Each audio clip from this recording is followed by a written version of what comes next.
Hey, this is Kevin from Kevin's Barbecue Joints, and in this episode, I am lucky enough to talk to Miguel Vidal from Valentina's Tex Mex BBQ.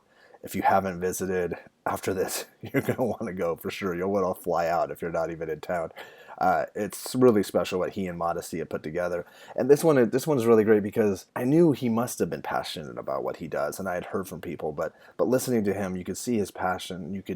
You could hear how thoughtful he is in putting everything together and what his concept was and what he wanted to attain and what he wanted to give customers. I'm not going to go too deeply into it because he goes really deeply into it. And we go into his history, go into his past with playing soccer and then making briskets to kind of combat his dad who was making briskets. It's some really great special stories. I know you're going to love it. Thank you, Miguel, for sharing this. If you do like what you see, please subscribe. I'll be adding at least one of these per week. And enjoy this. Good morning, Miguel. How you doing? I'm doing well. Good morning. Good morning. So just want to know what I want to give people a glimpse into your background, your history for Modesty and yourself and Elias, and then also kind of a glimpse into how you created what you created because I think it's extremely unique. It's probably not unique to you because it's probably within your soul, but it's unique to a lot of people, and I know that whenever anybody comes to Austin, I always recommend that they go visit you because you guys are doing something really special. Right. Well, I appreciate that. Well, I'm from San Antonio. Okay. Uh, I was born and raised in San Antonio. I grew up on the south side, and which was really predominantly Mexican American and very Chicano, is what I like to say. Okay. I played sports my whole life, but food was always like the center of our family get-togethers or gathering. And growing up, I didn't ever really know what it was like or experience like going out to eat. Oh, You know, okay. everything was cooked at home. Like the best food that I was eating was the home cooked meals that my parents were making. Hmm. And whenever we went out to eat, I could remember as a young kid, like stuff like Olive Garden or Outback House was like going out. Yeah. Even though we didn't think that that was like the best meal, it was what was affordable to us, and Hmm. that's where we would go out to eat. And once no, there was a couple of places in San Antonio that were kind of special to our family growing up, like the Little Red Barn, Well, I've heard of that. and they basically do like T-bone steak and French fries. That was special though, right? That was a night out. But growing up, I remember a lot of every get together, or if there was a quinceañera or birthday party, or just kind of a weekend where the family got together, Easter or whatnot. From the earliest years I can remember, it was about kind of like this Texas American Tejano kind of Mexican fusion always that was around my family, where my dad and uncles or grandfather would always be barbecuing in the backyard, and my mom and grandmother would make the sides basically, and that had to do with Mexican rice, chado beans, and potato salad, and growing up in Texas, like who doesn't love barbecue, Hmm. Yeah, yeah, And there wasn't like this super craze right now where everyone's trying to one up everybody. for Like I sure. guess as far as like in the mainstream or just the way it is now with Mhm. this, so much emphasis on craft barbecue, and I mean there's always a sense of Texas having the best barbecue. I can Mhm. remember that as a kid. And even within our family, between my dad's cousins and uncles and whatnot, they're always competing against each other to see who had the best food, Were they cooking ribs and brisket and things, or carne Ribs, asada? well, no, it was like a lot of chicken, a lot of like Okay. half chickens, whole chickens, ribs, a lot of skirts like asadas or skirt steak. Yeah.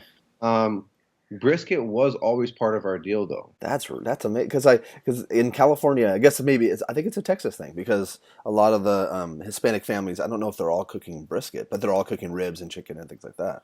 Right, like ribs and chicken are, it's cheap, Yeah. If I can remember staples as a kid, it would be chicken thighs, quartered chicken, Hmm. country style pork ribs, baby backs when they wanted to splurge a little bit, and brisket because a brisket at the time was super cheap. You know, they're paying like $1.80 a pound or something, or maybe even cheaper than that. And it's something that could feed a lot of people. That's so true. And the way that we would eat it is with homemade tortillas, some avocado, and fresh salsa that was made in a molcajete, you know? Oh, that sounds so good right now. And I have my earliest memories of eating barbecue like that was with my family from the, age of like 5, 6. So you've been eating it your whole life, essentially. Been eating it my whole life, and that was like the technique in creating something that's really aesthetically pleasing wasn't necessarily the main idea. It was about creating something that tasted good. Yeah. So when I remember brisket as a young kid, I remember it kind of maybe being like, some slice and a lot of like fatty on it because it wasn't being trimmed. It was being smoked for hours and then cut up or And they shredded probably up. cut straight up, right? Was it? Right. There wasn't no resting periods like as part as like the whole science behind it, you know. True, yeah. But as I got older and before there was a barbecue craze and I was maybe into, going into college or late high school, I mean, cooking has always been a part of what we do. It's just the center of our family in general, and it's the time for us to, create something that we put our heart into and share it and have a good time with each other. And kind of slow down a bit, maybe too, and enjoy life. Want to put the best effort into the food because that's your family time and everything is about that. And there's nothing like having great food with your family. Without a doubt. And there's like influences. Like my dad's aunt had a place called Dona Maria's. Huh. My dad's aunt and uncle. And I remember eating at that place from 4, 5, 6 years old. I may not remember it all, but there's glimpses of it, and there's smells and stuff that trigger memories. And that was in And San Antonio? that was in San Antonio, and it was off Culebra Street, right around the area of like where Little Flower Church is. Okay. So my grandmother and then they lived off like Culebra and like 22nd Street over on the west side of San Antonio. Dona Maria's was right off Culebra, and it was like puffy tacos, breakfast all day long, Oh, guisada, chalupas and enchiladas and tripas and stuff like that. Tamales and barbacoa every Sunday.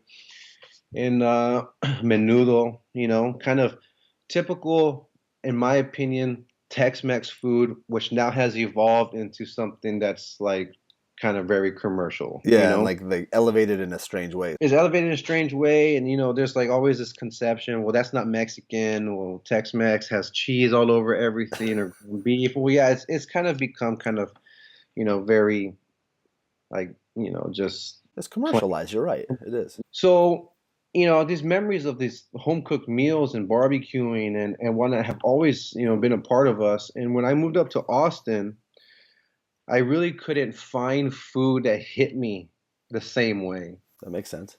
This was in 1999 when I moved up. Okay. I got a scholarship and I played soccer at St. Edward's University. Huh. So, prior to that, talking a little bit about my background is I worked in restaurants since I was 15 years old. Okay. I would take a bus from the south side of San Antonio to downtown on Dolorosa Street, and I worked my first restaurant as a dishwasher at a friend of mine I played soccer with. His uncle owned the Bambino's Pizza. Okay.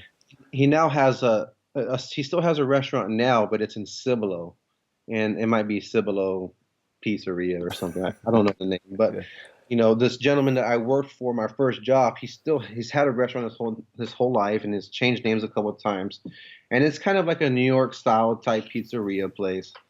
So my first job was at that restaurant washing dishes, moved up to making salads and then making the dough and sauce and pasta. And then I was kind of one of the kids that helped run the place, That was my high school job and always been in the service industry since then.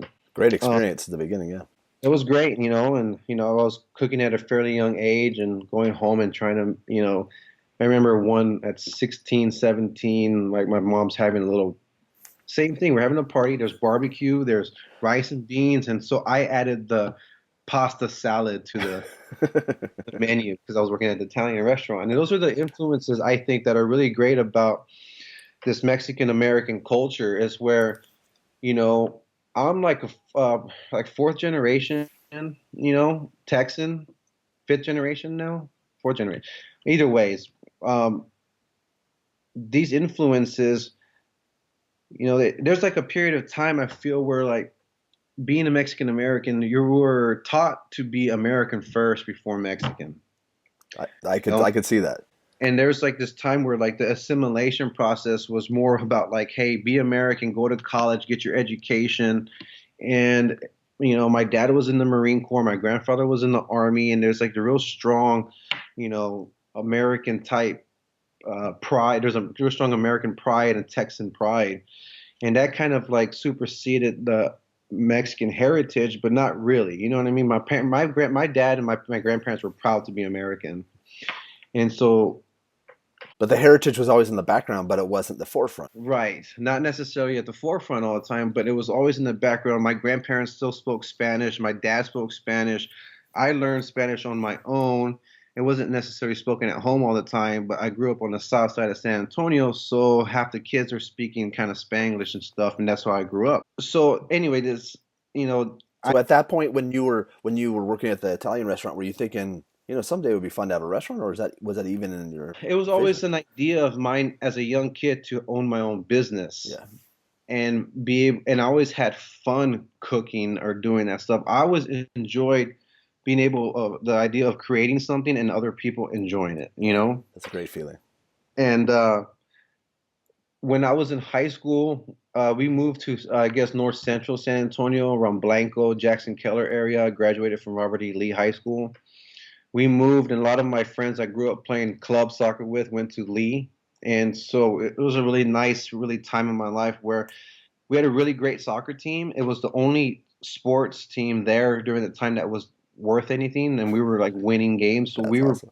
we were like the cool kids there. So after there was a period, I guess my junior and senior year, where after every game we won, we had this one kid's house where his mom was cool with us going over after the Uh games, huh. and we would grill or barbecue.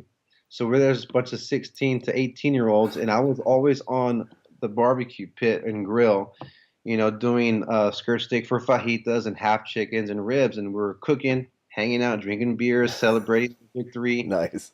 and there I was cooking. It's kind of very little did I know I was going to end up doing that Oh, as I know. the That's so funny. Yeah. so that kind of stuff was there. I go to college and I experienced a lot of things during college. My first initial dream was I wanted to play professional soccer. Hmm.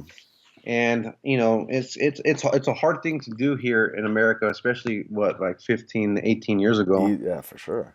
There was no money in it, and if you want anything, you had to go abroad or whatever. So, I had my little stint at it. I got injured in college, and I recovered, and I ended up playing like semi-pro for a couple years, and Oh, gave it a shot. But I didn't give it 100% effort like I have in the barbecue. mhm. I thought I was, but there was other aspects of my life that you know I let other things get in the way during that time, Hmm. and I thought I was 100% in, but I really wasn't. Yeah, when you look back on stuff too, you're like, yeah, I wasn't. Yeah, no way. So And lucky. if I would have put the same effort at 18 into that as I did at 32 years old into this business, who knows what it might have True. happened. Yeah, without a doubt. But so I ended up moving to Miami, and when I go to Miami for a year, I had to get out of Austin. I'm training there and I'm playing soccer, but I'm also working I worked at Cheesecake Factory and I worked at a place called Fish 54. At Fish 54, I made friends with the kitchen. I was waiting tables because that was where the money was Yeah, at. yeah. But I spent time in the kitchen and made friends with the chefs and the kids who were working at Johnson and Wales at the time. Hmm. I mean, they were going to school at Johnson Yeah. and Wales and they were working in the kitchen. And I just started learning. I started just I would shuck oysters if they needed oysters shucked, and I would learn what a beurre blanc was and how to do that Oh, stuff. that's so cool. So it was kind of like this unofficial kind of staging that I was doing for free, So on my days off or my extra time, I was hanging out in the kitchen and just picking up different techniques and learning how they were making the food. which in turn I was seeing it was making me a better salesman, and I was selling Oh, that for food sure. because I knew all the techniques and I was practicing them, and I started to fall in love with food when I was in Miami. Okay.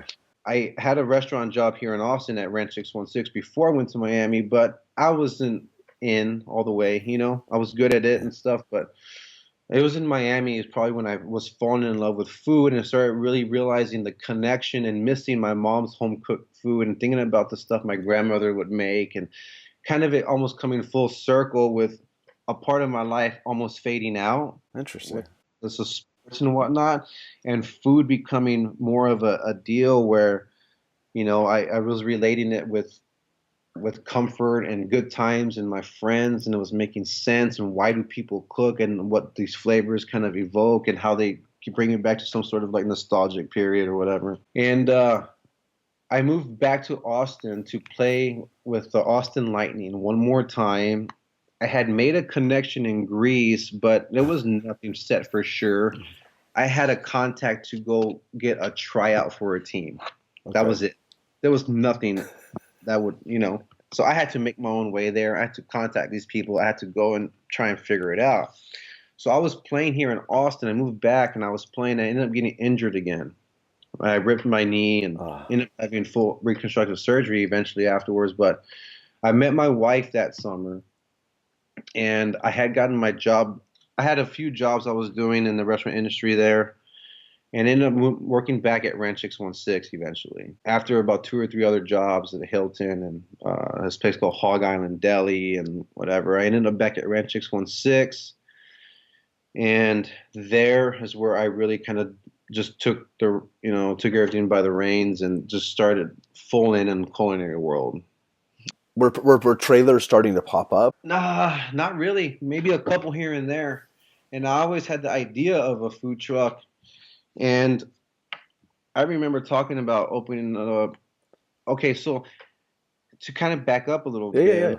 when I was 18, I still couldn't I couldn't find food. I was not impressed with, I guess in quotations, Tex Mex food, you know. I couldn't get the same stuff that my aunt had at her restaurant. What I felt was in San Antonio, I couldn't get the same type of stuff. It was a different type of Mexican cuisine and fusion stuff going on, and I just like I felt like there was like great things at restaurants, but overall, like the same amount of care going into like a cheap cut of meat wasn't put into like the more expensive cut of meat. Or the same amount of care into the rice wasn't the same. They weren't that care wasn't into the tortillas, Mhm. or vice versa. Or like they might make a great dish or a few great dishes, but everything else was just around it. What, in my opinion, I feel like everything has to be equal For sure. because it all has to come together. And those were the ideas. I mean, when I looked at cheaper food or less expensive food or comfort food, I felt that the same type of care that people were putting into like these fine dining restaurants that I experienced in Miami, that should be across the board. That's interesting. That's a lot of people don't feel that way, which mean a lot of restaurateurs don't feel that way. It's kind of for that casual or like fast casual or comfort food, they're not putting as much time. Right. So I feel like it's still food and Hmm. you're giving somebody an experience. So I would think that the same type of care needs to go into For it, you sure. know? And it's kind of like, well, if they don't feel that way about fast casual stuff, well, you know what? I go back and I think about my mom making arroz con pollo, and she's putting her love into that food. And you It's can not, taste that love. Yeah. you can taste that love. So if it's on the most basic level for your family, why not be able to share that even if you're trying to just create food for the people? Hmm. Thing about fine dining food, it's elevated and it's for people that want to spend more money and have an education on food, basically. Yeah, yeah. Well, I mean, not everyone can experience that, and that That's was not something, fair, really. right? So something for me, like I got to experience that when I got to college. I made friends that came from more affluent families and stuff at St. Edwards, and I started going out and talking to different people and what they've experienced, and then moving to Miami, and I'm just like, there's no reason why someone there's no reason why like a fast casual or casual restaurant or a taco stand can't put the same amount of love into someone that's being paid 50 grand a year to, True. you know, serve some Dover sole with capers and the beurre blanc sauce and have it filet tableside, you know? Hands down. No, hands down. That's so smart. And so, when I come to Ranch 616, my cousin was a chef and partner there, and they were doing some really cool stuff back, when they were both in him and Kevin Williamson. They were the chef owners, and they were taking kind of the idea of Texas food and adding in techniques that they had learned that were through French cooking, like demi glace over a ribeye steak with blue cheese crumbles, adding in enchiladas, taking sweet Tasmanian crab, putting it on tenderloin with au gratin potatoes, a grilled quail with poblano mashed potatoes, like that little Texas type Hmm. fusion. Nice culinary techniques was there, and I learned a lot at that restaurant because of that. But I got to a point to where I was maxed out. Like was nowhere else for me to go at that restaurant. I had learned everything. I had been able to work the kitchen, in charge of caterings and events, running the house. I had done everything there. And I guess when I was about 26 years old, so I had been with my wife for we had been together for about a year or so. And I started telling her that, like, I think this is what I want to do one day. And so her advice, she tells me, she goes, well, why don't you write it down? That's smart. Write it down, make a plan. And I had talked about it, and it always goes back to when I was 18, and I talked so much crap. Like, you can't get tacos like you can here, right? So, like, the first idea was a taco shop serving breakfast tacos. That was it. And it was the idea of like something called a taco junkie or the taco dealer. Hmm. And so as I'm involved with Ranch 616 and I see these steaks and like the ideas continue to evolve, and I made a goal. I wrote it down on a piece of paper. So by the time I was 30 years old, I would be on my way to opening up my own space. Hmm. And then so you start seeing food trucks around this time a little bit more. About I was, I guess 2005, 2006, you Hmm. start seeing pop up a little bit more in Austin. To me, those things were always taco trucks, right? In San Antonio, they were taco trucks. They Hmm. weren't food trucks. And then I remember when I had, I guess, been back in town for a little bit, Torchy's had opened or so, and they were right on that corner of Little Woodrow's. It was the idea that I had where I wanted to put a truck. I didn't know how to go about doing it Hmm. at 19, 20 years old. Yeah, yeah. And through this whole time, I'm practicing cooking, different techniques of cooking. I'm practicing. I'm working in the restaurants. I worked the kitchen at Ranch sometimes, and I started barbecuing more because my dad at the time had like really perfected his brisket. So from eating it at 5, 6, 7, 8, 9, 10 years old to where it was just kind of like, oh, this is great, this is good. And my dad just cooking it, and sometimes it comes out great, sometimes it came out okay. Where he had really, put in time in smoking it, and he had figured out little things where he would pull it and put it in a Lexan Oh, interesting. and then put it in the oven and let it rest. So without him knowing what he was really doing, he had created these techniques to where he was letting the brisket rest, and it was kind of like it was in a warmer or a hot box or something, right? So he was creating his own little methods with what he had at home, and he was like creating this really awesome brisket. And so when I was, 26 years old, whatever, I'm making ribs and chicken and sausage on the regular, and I'm practicing my briskets. I'm practicing smoking steaks and then reverse searing them. I'm doing all these stuff that I don't even know the proper Yeah, terms of. yeah. Doing all this stuff, and most of it was because I wanted to be. My dad and I created like this competition between each other, and I was trying to get better at him and making. I was trying to be a better, barbecuer than him. Trying to beat him. Yeah. I was trying to beat him. And we would, have these times at my house where I'd take stuff back and, try this, try this. So as I'm trying to develop the idea for the restaurant or write down ideas, I don't know it's about barbecue. I don't know it's about Tex-Mex yet. I don't know what I want. The first initial idea was something way fancier than what we have now. It Interesting. was, but I remember writing an idea for Valentina's before I called it Valentina's, and I had stuff like smoked brisket that was sliced on top of beef fajita enchiladas.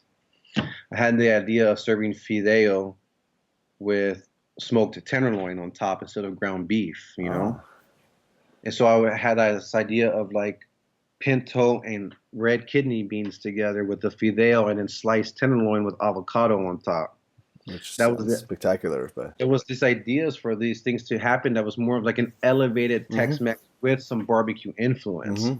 And I A little wanted higher end, yeah. a little higher end, but I wanted to create dishes that were going to be affordable, and the love was going to this food, and you weren't people weren't paying prices that were so high with the attention to detail on food and this home cooked vibe, you know?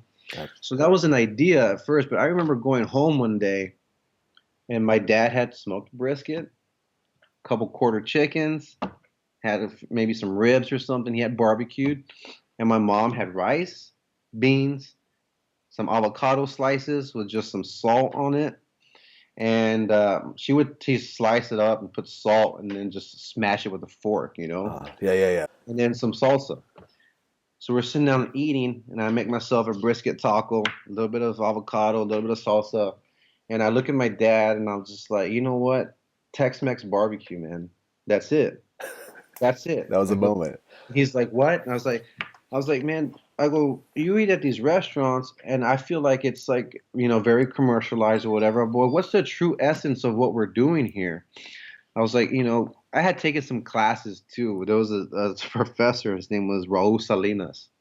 He was an adjunct professor at St. Edward's University. He was very Chicano and into the Native American movement, American Indian movement. He was part of AIM, and you know there was a few classes I took with him about literature and performance and the difference between a Mexican, a Hispanic, a Mexican American, a Chicano, right? Okay. Like, what are the differences between these people when they're labeled that way? Mm-hmm.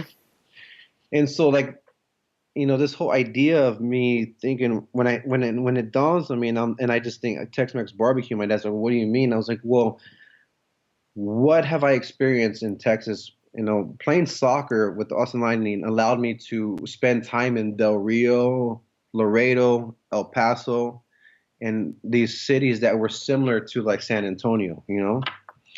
And everywhere you go, it's the same kind of feeling. It's like the third or fourth or fifth generation, second, third, fourth generation Mexican Americans that are having influences of like Texas and America with the Mexican influence. And it's all about the barbecue in the backyard. Mm-hmm. It's all about homemade tortillas and fresh salsas and then the Mexican influences. That's what they're doing on the daily. So to me, I was like, this is true representation of Tejano cooking, For of sure. Texas. For sure. And I go, and you can't get this anywhere. You cannot go to a barbecue restaurant and get a proper brisket taco that tastes like this. Mm-mm. People are putting their leftovers or their chopped and putting it in the store-bought tortilla and calling it a day. Uh, And you know, and like there was nowhere around. I was like, there's nowhere really trying to take the essence of barbecue and put in these Mexican flavors and having, in my opinion, was what Mexican Americans were doing across the board in Texas, everywhere in the backyard. mm-hmm. And it's a true expression of you too. Yeah, so you know, I wanted to represent for what I felt was like this culture that has been developed over the years that's not really maybe, and my dad was like, "Are you sure people are gonna want that? I mean, that's what we make for ourselves at home, you know?" I was like, "Yeah, this stuff's Mm-hmm. great." And I was like, "You know what? If they don't, then they don't. They're missing out. But I'm gonna give it a shot. This is what I'm gonna roll with." So as soon as that happened, you know, I'm in my head. I'm like, "All right, well, there's I guess the time where people are talking more about Texas barbecue, where it's the social media is more involved, It's and starting to slowly, yeah. yeah, and there's more outlets, right? There's more avenues where people can like get receive and put out information. Mm-hmm. My idea is, well, if I'm gonna make Tex-Mex barbecue, then that means my Tex-Mex or my Mexican food has to be, in my opinion, some of the best and quality enough to stand up to the best restaurants and the abuelitas in San Antonio. Okay?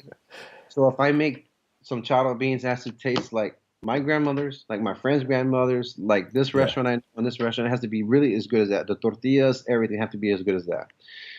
If I'm gonna cook barbecue, then let me find out who the best people are, and our barbecue has to stand up to the best in Texas. Ah, that's a You know, tall order.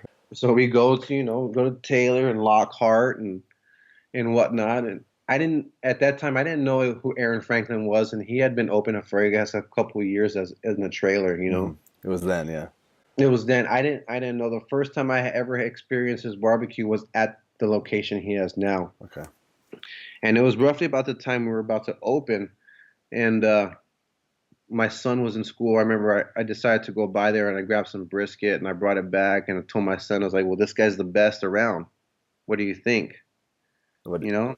And my son looks at me and is like, it's pretty good. His little honest That's opinion. hilarious. It's pretty good. So I was like, well, then I go, we have to be pretty good too. So how did you get yourself to for people that would want to know even for themselves, like how did you get to jump to the point of getting the trailer and stuff and doing that, like, and the location too? Well, okay, so I had spent a lot of time at Ranch 616, I guess, right? I had been running the restaurant for almost 8 years. This is after I come back from Miami. Mhm. So I'm actually turning 32 when I opened up Valentina's. Okay. This is in 2013. Yeah, I was 32 years old. Um, so there's like this following, and I've created connections since I was 19 years old in Without a Austin. doubt, I was gonna say that for sure. There's a long time there. The people that I was serving when I was 19, 20, 20, 22, they now have careers and they're now like vice president at Horizon Bank. Yeah. They're at this real estate company. Hmm. They're people and they're coming into Ranch 616 still. So now they're coming in with their parents. Now they're bringing in their wives Yeah, and their starting kids, their yeah. families and their careers. And so I had really, I kind of had this little reputation as the GM at Ranch, and I'm in that corner in that little block over there. I've run my mouth about how, maybe not to everybody, but I ran my mouth on how no one can make tacos here. I had run it a little bit, but so I had kind of built. It was like this built-in clientele and a good amount of people and connections I had made. So when I decide to open up and do this thing, after I have it all written down, a little bit of a plan, I had a friend of mine at the time who was a partner with us for about a year, who had known the same kind of circle of people from Hmm. that town like I had. And we went in together. We had done a few catering jobs on the side. I had stacked a little bit of money from Ranch 616, and I put my own money in to buy the trailer, and we had another person come in. And so we ended up getting a line of credit from Horizon Bank.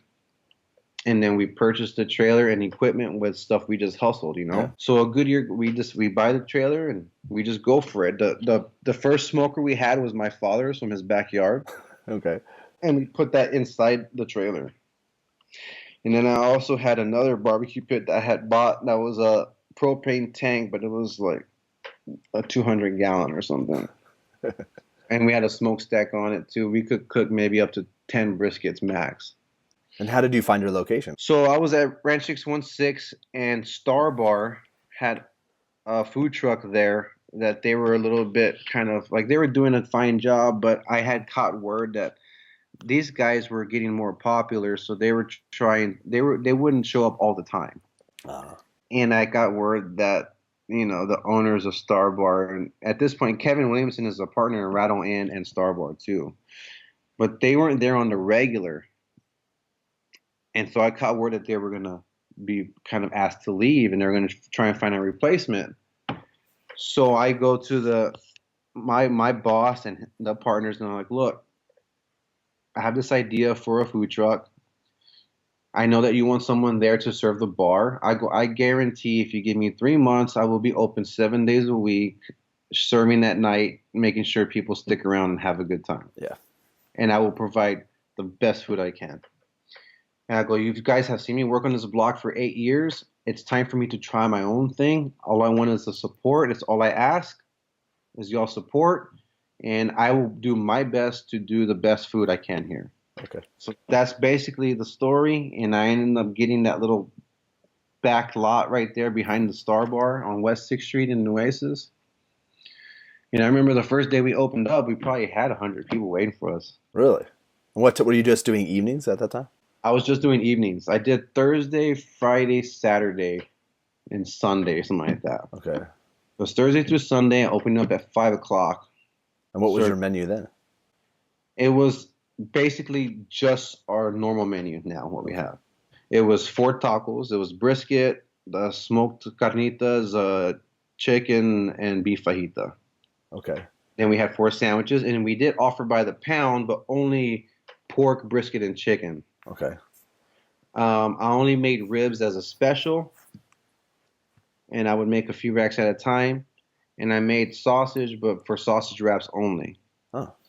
So it was very, like, even though I was serving by the pound, our first 6 months or so was a lot of tacos, you know. And I didn't want to be known for, even though I guess I kind of did. I wanted to be able to show people like a different kind of way of eating barbecue, but I started getting annoyed that we were known as like the taco truck that had barbecue tacos. Hmm.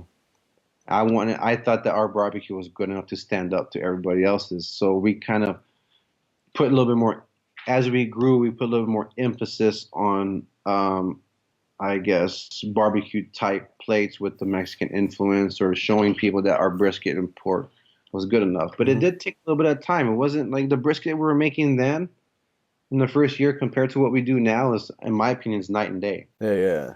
Well, it takes a lot of time to learn, and you're so many And different techniques, and right.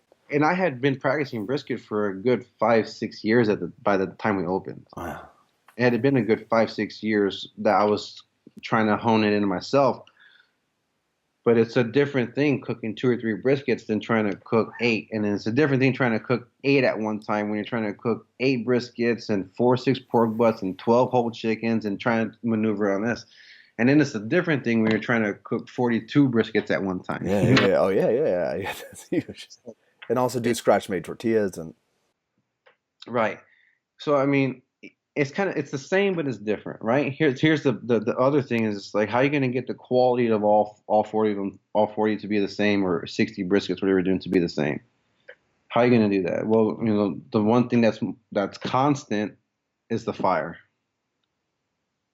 And as we got better, then we got better equipment. I got better barbecue pits. I've seen what is out there in the propane tank ones, and then we kind of developed our own and what works for us and our designs. I guess fairly unique compared to everybody else's. It's similar. you designed it, right, yourself? I designed the pits, but I didn't weld them. I'm not a welder, Yeah, yeah. so I have someone that actually physically built them for me. But they're my designs based off initial design that this welder I knew started. Okay. So I changed them. I changed designs after the first one he had made us. I started changing the design Okay. and asking him to make a few different changes, and we developed what we have now. How Yeah, and so that you said that there were 100 people lining up that first week or the first was yeah. First, it that was constant still, or did it kind of die down and change? well, it was interesting because like we always kind of had uh, we always had very nice momentum. You know, we opened up with a bang. All my friends and family and people around that West Austin area that knew I used to run Ranch 616, and I opened up my barbecue deal. I feel like they were all excited and interested to see if I was going to come with what I was talking about. Because we've been talking about it for a while. I've been talking about it. And we opened up really nice. And then, really, 2 weeks after we opened up, it was South by Southwest. Ah, that could be huge. So we got murdered. I was hand rolling all the tortillas at the time, and slicing brisket, and running out and checking fires, Ah, and shutting down and cleaning all that good stuff. And it was me, my brother, my wife, and two friends. My sister, my mom come up with help on the weekends when they could. So I kind of like we bit off a little bit more than what we could chew right off the bat, hmm. but we happened. Yeah. And then we started implementing breakfast on the weekends, little by little. It was just breakfast on the weekends, and then ribs on every Wednesday, and then slowly adding another day. And it took a good 6 months to we were open every day and serving lunch, and lunches started picking up, and then that was a good start from at that part of town. South by opening up right before South by Southwest, I think really helped us out a lot because there was a lot of social media exposure during that time Hmm. and a lot of talking. And then we went right into the Trucklandia is what it's called now. But before it was like Truck by Truck West is what they started. Okay. And there's just like different things going on. And I think with Aaron Franklin and the movement that he kind of helped push with the barbecue in Austin, we came in right on this cusp and right at this time where people were starting to be interested in the food trucks kind of were bouncing around everywhere. And, Hmm. a good year goes by to where we're getting some good recognition and business is staying pretty constant. The built-in clientele there, we operated more like a restaurant, not a food truck. Hmm. We were partnered with Star Bar back there, and so our guys would have to go in and help clear plates from people, deliver the food. We would take glasses off the table, maybe bring them a beer as well. So we So were, it's a restaurant, yeah. yeah, we're operating with full service, and that's where I came from. And the idea was to always serve people, not like they were eating at a food truck, but like they were eating at a nice establishment. Hmm. With like an outdoor space, essentially, yeah. Right. Customer service was key. Our food had to look good. We had to have presentation. We had to just take all those elements I talked about before. And then our slogan was Hecho con amor, right? Made with love. Hmm. I've always said from the very beginning that everyone that we're gonna serve, that has to be. I told my staff and my brother and my wife, that's someone special in our life. We're serving our grandmother, our cousins, our uncles, our dad, our mom. Everyone that comes up there, that's who they are. That's how we're cooking. That's great. That's a great philosophy. Be that way. Um, we make mistakes here and there. We have some employees that always don't buy full into our philosophy and they weed themselves Always. out. And we're open 7 days a week now. Yeah, I was gonna say like that's tough. So, We serve breakfast, lunch, and dinner. We try not to sell out early. We try and, you know, keep cooking so we have barbecue to serve into the evening time. But when we do run out, we have other stuff that we've learned that are maybe we're cooking our pork ribeye that takes 4 hours to do instead of 16 hours, and we can have stuff ready for the evening time. And that's great. we try and keep cooking to operate so we can have breakfast, lunch, and dinner. But What can people expect for breakfast if they come well, we add a lot of our you can get barbecue at breakfast. in? Okay, so you can get ribs, sausage, brisket, beef ribs, pork butt, all by the pound at Yeah. breakfast. Hmm. We also have a breakfast taco menu. One of our most popular ones is the Real Deal Holyfield, Hmm. and that's based off a huevos rancheros plate, but we add brisket. So it's homemade flour tortilla with refried beans, potatoes, bacon, fried egg with their red salsa, and then a slice of brisket on top. Uh, So you can that's get a wait. plain old breakfast taco, potato and egg, or fried egg, but then you can add our skirt steak, our fajita, or brisket, sausage, homemade chorizo. We can add all that stuff to all the breakfast tacos. And we stop serving at 11 a.m. sharp, but that is because we're still working in a small space. And if I try to continue to cook breakfast, then we would never switch over completely. Then it messes with lunch and No, that's you need that transition. Yeah. yeah. Um, on the weekends, every Sunday we do our smoked barbacoa. So it's 100%, and everything we try and do is we utilize the barbecue pits 100% as much as possible. Uh, what was it like when you first got like someone like Daniel Vaughn or a barbecue person that came in to write something about you? What was that response and what was the reaction from people and how did you feel? Well, I felt okay. So we opened up, right, and there's some things I don't pay attention to too much. Hmm. I try not to pay attention to a lot of media stuff. Hmm. Um, I try and when I opened up, I wanted to really focus on just what I wanted to do. So I didn't like read any articles. Once I did my little bit of research on some of the people that were making barbecue and then some of the Mexican restaurants I was looking at, I just focused in on my own. But I remember that the Texas Monthly Top 50 had come out like 2 months after we opened, Hmm. and I was like, we're gonna be in that. Like that's a goal. And then in 4 years, my goal is to make it in that. Uh-huh. Okay. I don't really worry too much about lists. I try not to. It's nice when you get mentioned, of Hmm. course. So that definitely helps everything. Hmm. Yeah, yeah. My most important goal was to be able to have everyone love our food. So First and foremost, yeah. if that was a writer or if that was another restaurateur, another chef, it's just important for, John from down the street who I don't know, for him to love the food because he's gonna go tell 20 people or 15 Exactly. people Yeah. he likes it. Or As come much back again and again. Yeah. right, as much as it is for a top chef. But when you're cooking for someone who knows what they're doing and they know what they're doing with food, it is there's a different level of respect and there's something that you do want to make sure they're impressed with it Hmm. because their opinion matters just a little bit more. That's like peer to peer kind of. Yeah. Right, but you want to make sure that that food that you're making for them is just good as a Joe and Andrew and Hmm. Maria and everyone who's just down the street too. For sure. That Yeah. that it has to be equal, right? But the first time, I think I remember Daniel Vaughn coming by and him trying our brisket taco and our smoked carnitas taco, and he had some nice things to say about it. Hmm. But I remember him popping by one time. We weren't open yet, and then he came back later. And my wife's the one who really kind of keeps in touch and knows who everybody is. And she would be like, "That's so and so. That's so and so." All right, cool. Yeah. Exactly. Well, that's. All But right, then, Miss. what was it like then to find out when you made the list? Well, before that though, Oh. before that, everyone knows Aaron Franklin at the time at this time now, and then remember one day he comes by our restaurant or by Valentina's and oh, Aaron Franklin's there. Aaron Franklin was like, well, cool. Make sure you make the food good, just like we do for everybody else. Yeah. Like, let's go, right? And let's get his food out, whatever. But then in my head, I'm like, oh man, I hope he likes it. So anyway, he comes out and we order some food. We serve him. He sits down. Well, hey, how's it going? And Joe says, oh man, I'm glad. I remember him saying, I'm glad it's as good as everybody else says it was. Because I'm glad it's as good as everybody says it is. So that was one of the things. Oh, that awesome, man. Then he we became friends after that. He came back with a few guys to show him the place, and he asked, he wanted some tortillas one day, so we made him some tortillas, Oh, that's great.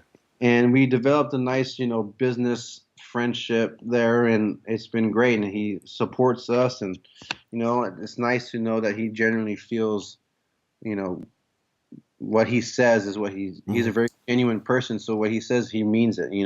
For sure.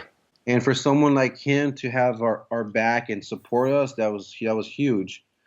And then other people start rolling in, and then Texas Monthly and Daniel Vaughn, where I had written top 25 joints, new or improved barbecue joints, and this is basically people that would be considered that could be on the lookout to maybe making Hmm. the 50. And so we just, we hear that stuff. I'm like, all right, well, we got to be better. We got to get better. Every time we got to get better. How's this coming out? Well, this doesn't look right. This isn't right. How can we get better? It's always never about, okay, well, they say we're good, so we're good. Yeah. Yeah. And to stay. Yeah. Yeah. It's like the more press that we got, the more drive it gave me to try and make sure that we continue to improve every day. And I don't claim to be the best. I don't claim to know everything that there is, but I do know that I put 100% of my heart and soul into what I do. And I know that we're going to make mistakes, and I know I will make mistakes, but I try and learn from them as much as I can, and I try and be respectful to everybody else, and I try and worry about what I want to do and what I'm trying to create for my family.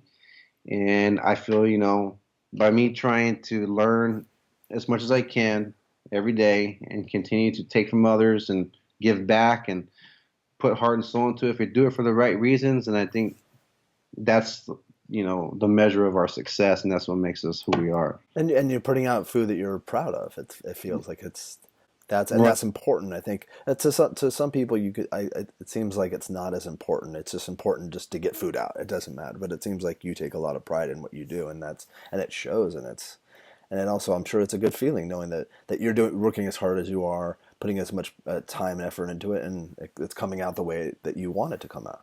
Right. And and I have there's a lot of other ideas I have for food that other concepts in restaurants.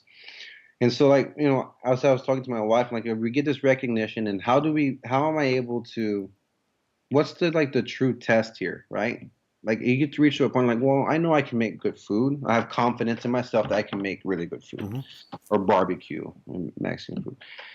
But like, what's the real challenge? The real challenge is, you look at top chefs and restaurateurs and people who can create stuff and teach, and then they can get a crew to put out what they want and what the vision that they Hmm. have and get other people to do it, right? So that's about 2 to 3 years in the business when I was, man, we were working 18 hours a day every I'm day. sure. 2 or 3 years into the business, I'm like, well, like it's time now. I had to have a true measure of what we can do by creating a team that can put out what I have in my head and my heart every day. And how do we teach people to constantly recreate the stuff and to care And and to feel comfortable that when you are away, that they're putting out the same product. exactly, because it's never about me not wanting to be there anymore. I love what I Yeah. do, but I always feel just like in life, it's always about growth. Hmm. And I don't want to have five Valentinas.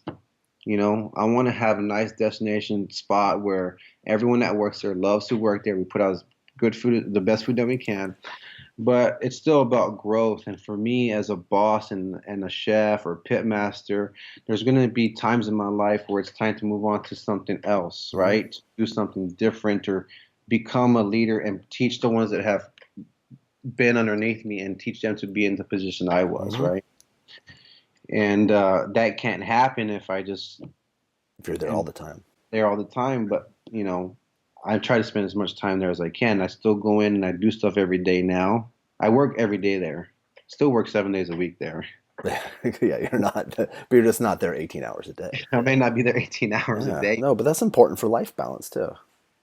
um, because it's time for us to, we've had some issues right now with getting permits and continuing to build, but nothing that's gonna make or break the business. It's just time, Hmm. just the different procedures and time that we have to, accept. And God willing, we're gonna have this thing open soon, but it's just time. So a lot of my effort right now has gone to teaching and managing, and then the other end of the business that's fairly new to me, which is the growth and development and building.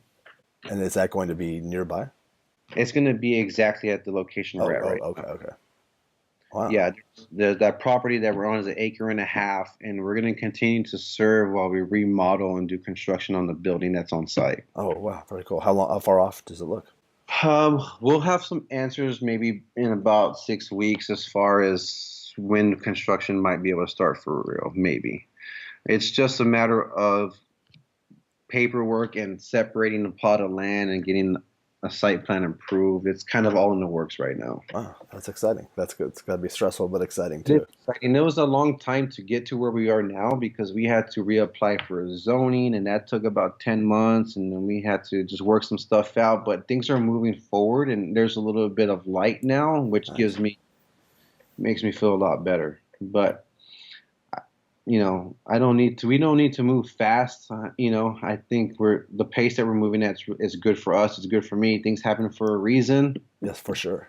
There's holdups, and maybe I wasn't ready at that moment. Yeah, yeah, yeah. That's So how it the is in life. Yeah, for kind of sure. just get us to the next place. But I'm excited about building out Valentina's, and Valentina's has allowed me to be able to experiment and do other stuff. I like to be creative, and I don't ever want to take away from the essence of like Texas barbecue Hmm. or the influence that the Mexican influence has there.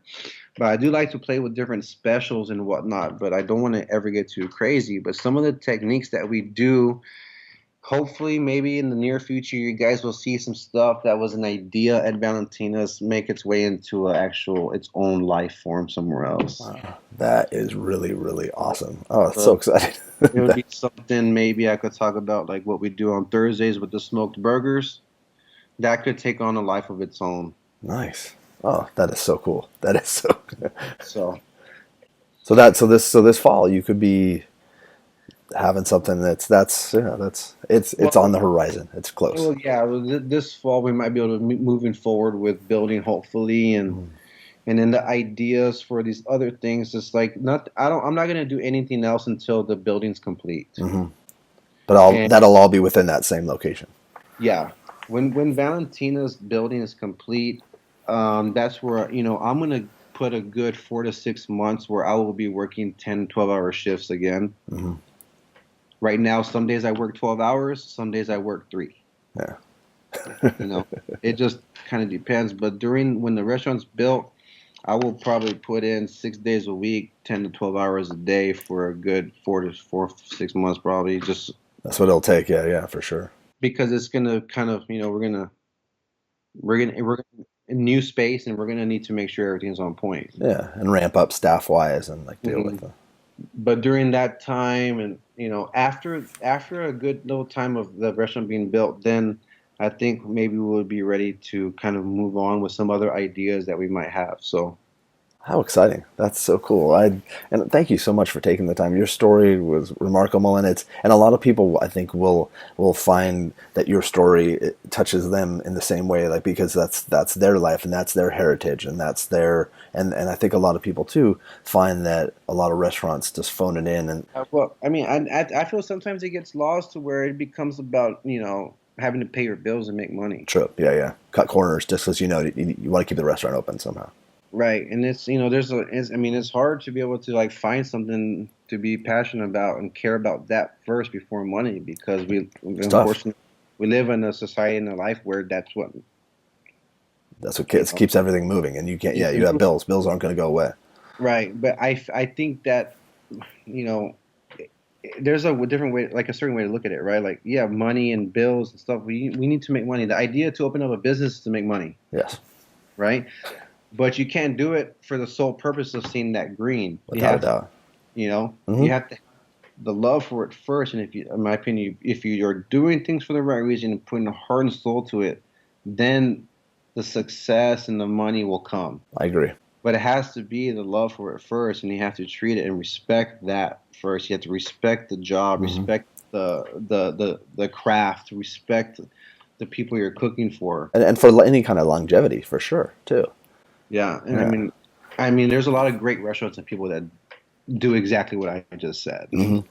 There's a lot of people. I'm not the only one putting my heart and soul No, into no, it. no, no. But it's unique to you, and Yeah, it also I think it's important that people hear that because then when they're it's on their mind to go visit your restaurant, they know where you come from if they get a chance to watch this or hear this or right. yeah. Well, thank you, Miguel, and thank Modesty again, and I appreciate you taking the time and sharing your story, and I can't wait to visit again, and I actually want to visit tomorrow, so I'll be out there September, October, and I'll come Okay, visit. that sounds good. Excellent. Have a great week. Good luck with everything. Good luck with all the new stuff, and Okay, sounds good. awesome. Take it. Have a great day. You too.